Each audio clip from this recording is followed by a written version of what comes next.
So I think I'm starting to feel the effects of the NFT bear, and probably also going out and drinking last night with MVHQ people, meeting them in real life. This is going to be a very short video. One of the things I'm just going to talk about is the uncertainty of being in an NFT winter, an NFT bear, and looking at the diminishing trades and opportunities that are happening right now. And just some of the dumb trades that I've made because I've been antsy and trying to get in on profitable trades, trying to follow other bigger traders, and it not working out because it's trading against the trend, and the trend right now is a downward trend.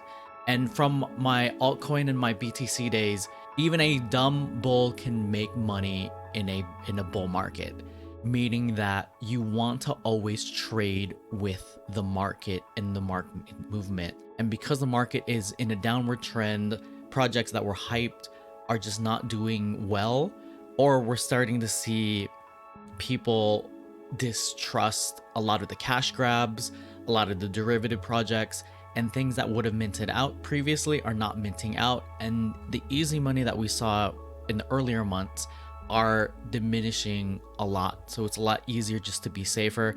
And especially with a lot of the uncertainty, Fed interest rates hiking, war, potential war, to everything else in between. And with crypto starting to dump a little bit, but ETH was moving up, that was another uncertainty. We just don't know where things are heading right now. So even though I got a little bit antsy and made a few mistakes in some of my trades, I'm just going to hang tight with my convictions and keep holding until the next opportunity, until we see a bottoming and then a support region and things start to level off, and then just invest in higher quality projects and flip faster. That's what I did when I first came into the NFT market originally. Was I just flipped fast. I just looked at secondary sales. I didn't mint everything, and I focused on getting whitelists. I haven't focused on getting whitelists as much recently. What I'm planning to do is hire a VA, hire a team of VAs, and have them grind whitelists for me. And I'm also going to be looking into different alpha groups, different NFTs that provide utility in getting whitelists, and then see if that does better inside this market. Inside this market right now, it's a give and a take. We don't really know, and this is going to be my first going from a bull market into an NFT bear. So we'll see how I weather out this storm. And I'm going to be very selective inside the NFTs that I mint. So let's just jump into a few charts really quick. So here's from sentiment.net. It's a sentiment tool, but they also have on-chain analytics. And here, even though this is NFT trade volume in USD, this is primarily due to high sales of blue chip projects. And I think there was a CryptoPunk that was sold on the 17th. Or around that got added into here that skews. I think it was the 8,000 ETH price that was in here that's skewing the data. But you can see there was a downward trend of overall NFT volume, and then if you look at trade count, it's diminishing as well. Same here, total volume for NFTs worth 100k. This shows that that was one of the expensive blue chip projects that sold for that much or was accumulating for that much. And there's a few sales, but then overall the volume is pretty low, even for blue chip projects. And then for total volume worth less than 1k, you can see it's highly diminished. So those are all things to keep in mind. And one of the things moving forward is I'm going to start balancing out my portfolio with USDC with maybe 10%. Just to keep it liquid, just to be able to buy into ETH when ETH dumps. Those are things that I'm going to start playing around with, talking with one of the MVHQ members yesterday.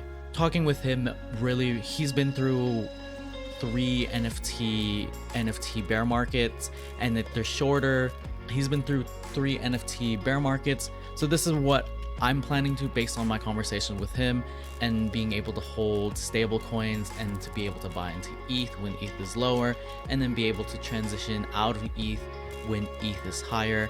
I still believe in ETH for the long term, for 2 to 4 years to 8 years, 10 years, that will be higher than the prices that we are at right now, at least into the next bull market. But it makes sense to start experimenting with having USDC to take advantage of these dip opportunities and to have just some stable coins and taking profits into stable coins in the future. Whether that's 10% or a little bit more of my portfolio overall, we'll see. I want to have a balance of NFTs that I'm holding to NFTs I'm holding to ETH to USDC, maintain those percentages to be able to take advantage of opportunities like this moving forward.